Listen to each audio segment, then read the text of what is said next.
بسم اللہ الرحمن الرحیم۔ السلام علیکم ناظرین کرام۔ نبی کریم صلی اللہ علیہ وآلہ وسلم نے قیامت سے پہلے آخری رمضان کی کچھ نشانیاں بتائی ہیں، اور وہ نشانیاں آج کے زمانے میں پوری ہوتی ہوئی دکھائی دے رہی ہیں۔ ناظرین کرام، کیا آنے والا رمضان آخری رمضان ہوگا؟ کیا آنے والا رمضان قیامت آنے سے پہلے کا رمضان ہوگا؟ میرے ناظرین کرام، اللہ تبارک تعالیٰ سورۃ الرحمن میں فرماتا ہے کہ جو کچھ اس زمین پر ہے اس کو فنا ہونا ہے، اور باقی رہنے والی ذات صرف اللہ رب العزت کی ہے، جو صاحب جلال ہے اور احسان کرنے والا ہے۔ ناظرین کرام، دنیا کا فنا ہونا اور قیامت تک قائم ہونا، قیامت کا قائم ہونا ایسا کڑوا سچ ہے جس کو دنیا سے محبت کرنے والا انسان کبھی ماننا نہیں چاہتا۔ لیکن اللہ تعالیٰ نے جس طرح سے اس کائنات یعنی یونیورسل کو پیدا کیا ہے، اس طرح سے کائنات فنا ہو کر رہے گی، اور ہر چیز اپنے انجام کو پہنچے گی، اور ہر انسان کو اپنے اپنے اعمال کا بدلہ قیامت کے دن لینا ہے۔ جس طرح کہ اللہ تعالیٰ قرآن پاک کی سورۃ المومنین میں ارشاد فرماتا ہے کہ بے شک قیامت ضرور قائم ہونے والی ہے، اس میں کوئی شک نہیں، لیکن اکثر لوگ ایسے نہیں مانتے۔ ناظرین کرام،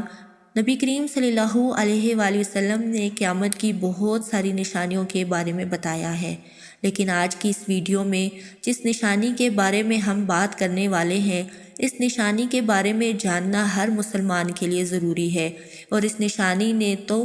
تعلق آج کے زمانے میں ہی الگ الگ آفتوں اور بلاؤں سے بھی ہے۔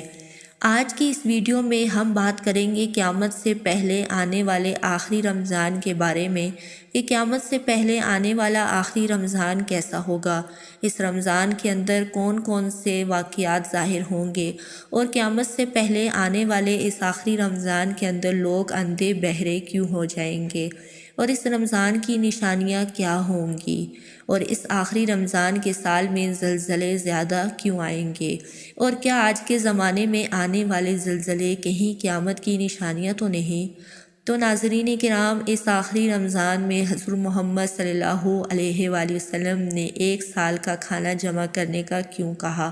اور حضرت محمد صلی اللہ علیہ وآلہ وسلم نے آخری رمضان میں ظاہر ہونے والے فتنوں سے بچنے کے لیے کون سا عمل ارشاد فرمایا؟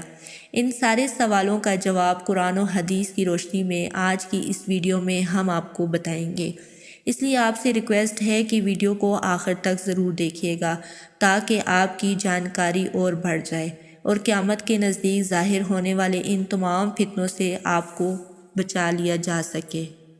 اور آپ اپنے ایمان کی حفاظت کر سکیں۔ قیامت ایک عربی بھاشا کا لفظ ہے جس کا معنی کھڑا ہونا یا دوبارہ زندہ کرنے کے لیے ہے۔ قیامت حقیقی طور پر اس دنیا کی تباہی کا نام ہے، جس کے بارے میں تمام انبیاء کرام نے اپنی اپنی امتوں کو خبردار کیا ہے۔ قیامت کس طرح قائم ہوگی، اس کے بارے میں الگ الگ سائنسدان الگ الگ قسم کی رائے پیش کرتے ہیں۔ کوئی سائنسدان یہ کہتا ہے کہ سورج کا ایندھن ختم ہونے کی وجہ سے زمین پر قیامت قائم ہو جائے گی، اور کوئی سائنسدان یہ دعویٰ کرتا ہے کہ بلیک ہول کی وجہ سے زمین پر زندگی کا خاتمہ ہوگا اور قیامت قائم ہوگی۔ لیکن یہ بات تو طے ہے کہ جس کام کی شروعات ہوئی اس کا انت بھی ہونا ہے۔ جس طرح کہ اس کائنات کو بنایا گیا، اسی طرح اس کائنات کو پناہ بھی ہونا ہے۔ لیکن ایک مسلمان ہونے کے طور پر قیامت کا قائم ہونا اور قیامت کے دن پر ایمان لانا ہم سب کے لیے ضروری ہے، اور قیامت کب آئے گی اور کس طرح آئے گی، یہ سب باتیں اللہ تعالیٰ کے علاوہ کوئی نہیں جانتا۔ لیکن قیامت کے قائم ہونے سے پہلے جو نشانیاں سامنے آئیں گی، اس کے بارے میں آج سے 1400 سال پہلے حضرت محمد صلی اللہ علیہ وآلہ وسلم نے اپنی امت کو پوری طرح سے خبردار کر دیا تھا کہ قیامت کی نشانیاں جو حضرت محمد صلی اللہ علیہ وآلہ وسلم نے بتائی ہیں۔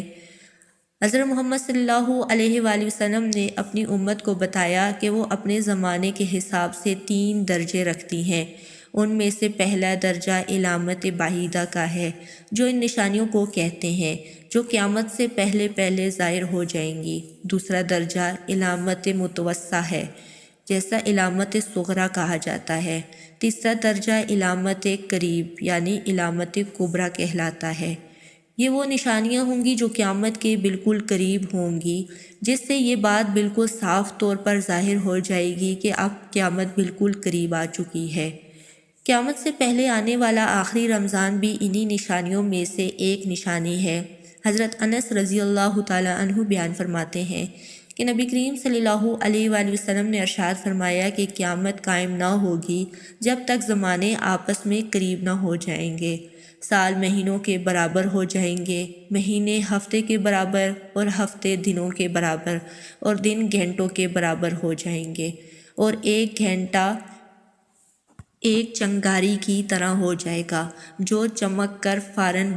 بجھ جاتا ہے۔ ناظرین اکرام، نبی کریم صلی اللہ علیہ وآلہ وسلم نے آنے والے آخری رمضان کے بارے میں ارشاد فرمایا کہ یہ رمضان المبارک انسانوں پر آنے والا آخری رمضان ہوگا، جس کے بعد یہ پاک اور بابرکت مہینہ کبھی نہیں آئے گا، جس کے بعد یہ زمین اور اس پر بسنے والی تمام تر مخلوقات ایک سال کے اندر اندر ختم کر دی جائیں گی۔ حضرت نعیم بن ابن حمار رضی اللہ تعالی عنہ سے روایت ہے، فرماتے ہیں کہ نبی کریم صلی اللہ علیہ وآلہ وسلم نے ارشاد فرمایا، قیامت سے پہلے ایک ایسا رمضان آئے گا جس میں لوگوں کو ایک ایسی زوردار آواز سنائی دے گی کہ یہ آواز اتنی خوفناک اور زوردار ہوگی جسے سننے کے بعد انسانوں کے ساتھ ساتھ دوسری مخلوقات بھی سہم جائیں گے، اور لوگ اس آواز کی کھوج میں پڑ جائیں گے کہ یہ آواز کیسی تھی اور کہاں سے آئی تھی، لیکن کوئی بھی انسان اس آواز کی کھوج نہ لگا سکے گا۔ تو جس رمضان ایسی آواز سنائی دے کہ جس کی کھوج نہ لگائی جا سکے، تو اس کے بعد ایک سال کا رزق اپنے گھر میں جمع کر لینا، کیونکہ اس کے بعد دنیا سے رزق اٹھا لیا جائے گا۔ رمضان کریم حضرت امام مہدی علیہ السلام کے ظہور سے پہلے آئے گا۔ اس رمضان المبارک کے بعد حضرت امام مہدی علیہ السلام آئیں گے۔ اس رمضان المبارک میں سورج گرن لگے گا اور آسمان پر کھمبے کی طرح کوئی چیز روشن ہوگی، اور اس رمضان المبارک میں ملک شام میں طغیانی کی طرف سے مسلمانوں کو قتل عام کیا جائے گا۔ جب رسول اللہ صلی اللہ علیہ وآلہ وسلم نے ارشاد فرمایا کہ اس رمضان کے اندر ایک زوردار اور زبردست آواز آئے گی، تو صحابہ کرام رضی اللہ تعالی اجمعین نے حضرت محمد صلی اللہ علیہ وآلہ وسلم سے پوچھا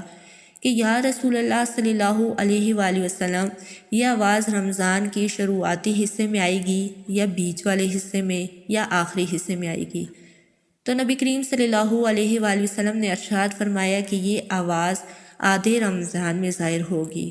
جو آدھے رمضان میں جمعے کی رات ہوگی تو آسمان سے ایک زوردار آواز آئے گی جس سے 70,000 لوگ بے ہوش ہو جائیں گے، اور اس زوردار چیخ کی آواز سن کر 70,000 انسان اندھے ہو جائیں گے اور 70,000 انسان بہرے ہو جائیں گے، اور ایک روایت کے مطابق 70,000 لوگ رستہ بھٹک جائیں گے اور 70,000 لڑکیوں کا کنوارا پن ختم ہو جائے گا۔ تو صحابہ کرام نے حضور اکرم صلی اللہ علیہ وآلہ وسلم سے پوچھا، یا رسول اللہ صلی اللہ علیہ وآلہ وسلم، تو اس وقت آپ کی امت میں سے اس آواز سے کون بچ پائے گا؟ تو نبی کریم صلی اللہ علیہ وآلہ وسلم نے ارشاد فرمایا کہ جو اس وقت اپنے گھر میں رہے اور سجدوں میں گر کر اللہ تعالیٰ سے پناہ مانگے اور زور زور سے تکبیریں کہیں۔ حضور اکرم صلی اللہ علیہ وآلہ وسلم نے ارشاد فرمایا کہ اس آواز کے بعد ایک اور آواز آئے گی۔ پہلی آواز حضرت جبرائیل علیہ السلام کی ہوگی، اور دوسری آواز جو آئے گی وہ شیطان کی آواز ہوگی۔ حضرت عبداللہ بن مسعود رضی اللہ تعالیٰ عنہ سے روایت ہے کہ نبی کریم صلی اللہ علیہ وآلہ وسلم نے ارشاد فرمایا کہ رمضان المبارک میں چیخ سنائی دے گی، اور شوال المکرم میں شور شرابہ ہوگا، اور ذوالقعدہ کے مہینے میں خاندان خاندان آپس میں جھگڑیں گے، اور ذی الحجہ کو خون خرابہ ہوگا، اور محرم الحرام کا مہینہ تو کیا ہی مہینہ ہوگا۔ ہم نے پوچھا، یا رسول اللہ صلی اللہ علیہ وآلہ وسلم، یہ چیخ کیسی ہوگی؟ تو نبی کریم صلی اللہ علیہ وآلہ وسلم نے ارشاد فرمایا، 15 رمضان المبارک جمعے کی رات کو دھماکہ ہوگا جو سونے والوں کو جگا دے گا اور کھڑے ہونے والوں کو بٹھا دے گا، اور شریف عورتیں اپنے کمروں سے باہر نکل آئیں گی۔ اس سال زلزلے بہت زیادہ آئیں گے۔ جب تم جمعے کے دن فجر کی نماز پڑھ لو تو اپنے اپنے گھروں میں داخل ہو کر دروازے اور کھڑکیاں بند کر لینا اور اپنی چادریں اوڑھ لینا، اپنے کان بند کر لینا، اور جب تمہیں چیخ کا احساس ہو تو اللہ تعالیٰ کی بارگاہ میں سجدے میں گر جانا اور یہ پڑھنا، اور پاک ہے وہ ذات جو تمام عیبوں سے پاک ہے۔ جو ایسا کرے گا وہ نجات پائے گا، جو ایسا نہیں کرے گا وہ ہلاک ہو جائے گا۔ تو ناظرین کرام، اس رمضان المبارک کے 15 تاریخ کو رات میں چاند گرہن اور دن کو سورج گرہن لگے گا۔ جس رمضان کے اندر یہ تمام تر نشانیاں پائی جائیں گی، اس رمضان المبارک کے 1 سال بعد قیامت قائم ہو جائے گی، اور اس رمضان المبارک کے بعد بھی تمام تر بڑے بڑے فتنے ظاہر ہونا شروع ہو جائیں گے، اور یہ دنیا اپنے ختم ہونے کی طرف پہنچے گی، اور پھر ایک وہ وقت آئے گا جب قیامت قائم ہو جائے گی اور اللہ تعالیٰ اس کائنات کے اندر ہر چیز کو فنا کر دے گا، اور اس روئے زمین پر کوئی بھی چیز باقی نہ رہے گی۔ اللہ تعالیٰ سے دعا ہے کہ اللہ تعالیٰ ہمیں تمام تر گناہوں سے بچنے کی توفیق عطا فرمائے، اور حضرت محمد صلی اللہ علیہ وآلہ وسلم کے بتائے ہوئے راستے پر چلتے ہوئے زندگی گزارنے کی توفیق عطا فرمائے، اور ان کی محبت کے اندر جینا مرنا نصیب فرمائے۔ آمین ثم آمین۔